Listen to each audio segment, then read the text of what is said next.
Boa noite, graça e paz. Meu nome é Paulo Quirino, eu sou aluno da FATEG e estou aqui fazendo esse vídeo em cumprimento da exigência da matéria Missiologia. E essa noite eu vou falar sobre a missão da igreja e o seu trabalho social.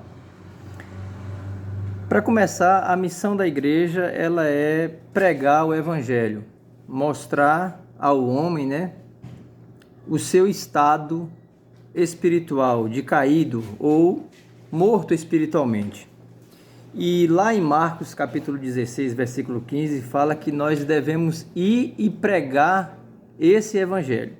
Evangelho que restaura a vida do homem, que confronta o homem com a sua realidade, mostra ao homem a necessidade que ele tem de se encontrar com Jesus e ter a sua vida restaurada.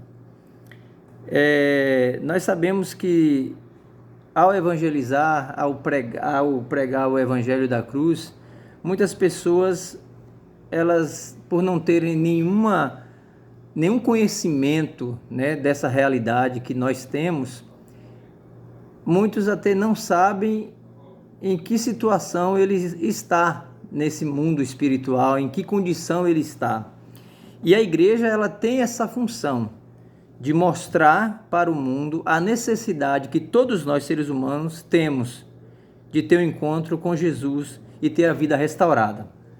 Então, a missão é essa, é pregar, é levar o evangelho da cruz, é mostrar o que Deus fez para trazer o homem de volta a si, para trazer o homem a ter comunhão com ele, comunhão essa que foi perdida lá no Éden. E o homem precisa ter esse encontro, ser confrontado com a sua condição e ele tomar essa decisão, se ele quer seguir a Cristo ou se ele quer continuar na vida que ele já está. Então assim, e o poder que essa mensagem traz é um poder grande, extraordinário, e que alcança o homem na sua totalidade. Ele não só restaura o homem na sua condição espiritual, mas também na sua condição física. A transformação que o homem experimenta, ela é geral, é totalitária, alcança o homem na sua condição tanto espiritual quanto física, E essa restauração, ela inicia-se, claro, no campo espiritual. E gradativamente ela vai acontecendo e incluindo o lado físico, intelectual e tantas outras áreas que à medida que o homem vai caminhando com Cristo, ele vai sendo alcançado, transformado, lapidado e assim ele se transforma em uma nova pessoa que se relaciona com o mundo, com familiares, com colegas de trabalho e ele vai sendo transformado à medida que ele anda com o Senhor. E no aspecto espiritual, a igreja ela deve assim preparar as pessoas para essa nova vida nova que estará vivendo, seguindo a Cristo, porque vem as lutas, vem as perseguições, vem uma nova realidade espiritualmente falando. Então a igreja ela trabalha nesse sentido de levar a mensagem que salva e preparar o homem para que o homem possa entender, ter um discernimento, vamos dizer assim, sobre questões espirituais e aquilo que vai mudar na vida dele, porque há mudança.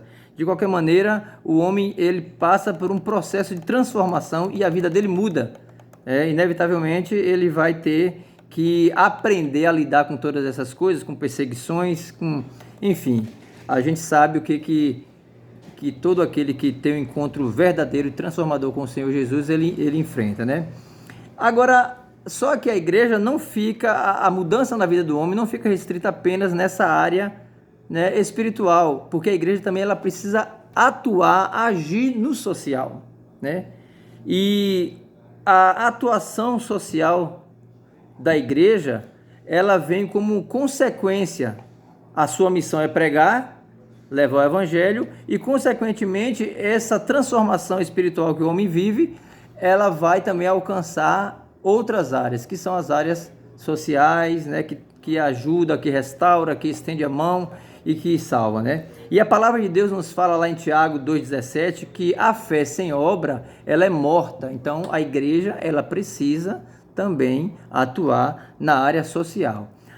A igreja, realmente, ela deve, as obras que a igreja atua, ela deve ir muito além de doações, de alimentos, de roupas, de remédio.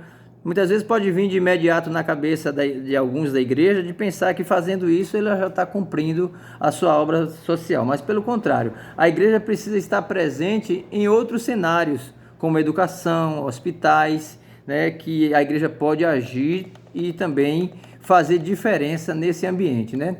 E depois que a igreja ela prega, depois que a igreja acolhe, depois que a igreja se torna assim um agente de transformação na vida do homem, é claro que isso é obra do Espírito Santo que atua, que age, que usa a igreja para que isso aconteça, né? As práticas do homem, ela devem ser todas em nome do Senhor Jesus e para Ele e para a glória dEle, né?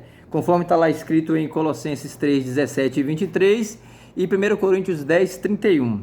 Então, assim, todas as práticas de uma pessoa convertida deve ser um verdadeiro culto a Deus. E o trabalho social da igreja, né, como, por exemplo, a abertura de escolas, de creches, né, clínicas de reabilitação para dependentes químicos, entre outros, né, que não é só apenas essas áreas que podem agir, não deve ser visto como uma obrigação do Estado. Porque talvez alguns pensem que não, a igreja não deve se envolver com isso, isso é obra do Estado, mas não. Essa função, isso aí não é uma obra do Estado. É claro que o Estado age, trabalha nesse sentido, né? Mas não é só, deve ser visto como uma obra do Estado, né? Porque é uma ordem de Deus para nós, né? O Senhor Jesus nos fala sobre cuidar de órfãos, cuidar de viúvas, de pobres, né? Nos fala que nós devemos dar a esmola de maneira correta, conforme está lá em Mateus 6, versos de 1 a 4, né? E aí a gente começa a pensar de uma maneira muito forte, muito sólida, que a igreja ela tem que agir, e para isso também, com esse intuito, com essa intenção, foi que nasceu o diaconato na igreja, com esse objetivo de cuidar do necessitado, cuidar dos necessitados, né? Então, o serviço diaconal não deve ser restrito a, por exemplo, receber as pessoas na porta da igreja, levar água para o pastor, né? Mas é um trabalho de dentro da igreja para fora, para alcançar pessoas que estão fora da igreja, né? E todas as coisas que a igreja pode fazer, elas são feitas pelo poder do Evangelho, que salva e que transforma vidas através de Jesus. Então, em resumo, a igreja deve pregar essa mensagem de restauração, mas deve agir completando a obra na vida do homem, na área social. Esta é a minha participação falando sobre missão e trabalho social da igreja. Que Deus nos abençoe.